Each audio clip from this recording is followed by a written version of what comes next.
ভোর হতেই রাঙামাটির বনরূপার সমতা ঘাটে ভিড়তে শুরু করে একের পর এক ইঞ্জিন চালিত নৌকা। পাহাড়ি এলাকা থেকে বিভিন্ন ধরনের মৌসুমি ফলমূল নিয়ে আসে স্থানীয়রা।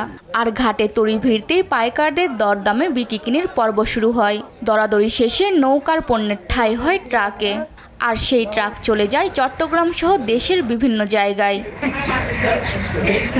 জেলা কৃষি সম্প্রসারণ অধিদপ্তরের তথ্য মতে এবার জেলায় ৩,৬২৮ হেক্টর জমিতে আম, ৩,৩৭৩ হেক্টর জমিতে কাঁঠাল, ১৯,০০৩ হেক্টর জমিতে লিচু ও ২,৫৩৭ হেক্টর জমিতে আনারস চাষ হয়েছে। ভাসমান হাটের নৌকাগুলোর মধ্যে বেশিরভাগ দখল করে আছে জাতীয় ফল কাঁঠাল, রয়েছে আমও। বাগান মালিকরা জানান এবছর কাঁঠাল ভালো উৎপাদন হলেও বাজারে দাম একেবারেই নেই বললেই চলে। এগুলো তো দাম পাওয়া যায় না এখানে। নতে এই বাজারে একটু কমছে আর কি, ৩০ টাকা ৩৫ টাকা ২৫ টাকা এই ধরনের বেচাকেনা চলতেছে। এগুলোর দাম একবার নাই, ২০ টাকা ৩০ টাকা ১৫ টাকা ১০ টাকা এইরকমই বিক্রি করে। এদিকে ফলের দাম এবার বাড়তির দিকে বলছেন পাইকাররা।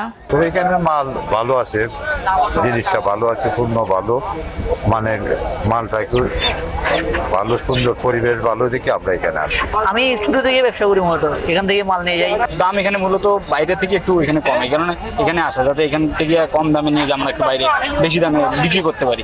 একাধিকবার বৃষ্টি হয়, এবার ফলের মান ভালো হওয়ার আশা কৃষি বিভাগের। পার্বত্য এলাকার মাটির বৈশিষ্ট্যের কারণে এখানে যতগুলি ফল হয় প্রত্যেকটা ফলই প্লেনল্যান্ডের ফলের চেয়ে টেস্টে একটু উন্নত, মানে ভালো। এই কারণে কিন্তু আপনার পার্বত্য এলাকার ফলের চাহিদা বাইরে একটু বেশি। এবছর আম, কাঁঠাল, লিচু ও আনারস এই ৪ মৌসুমি ফলের উৎপাদন লক্ষ্যমাত্রা নির্ধারণ করা হয়েছে ২,১০,৭৭০ মেট্রিক টন। নিউজ ডেস্ক, দেশ টিভি।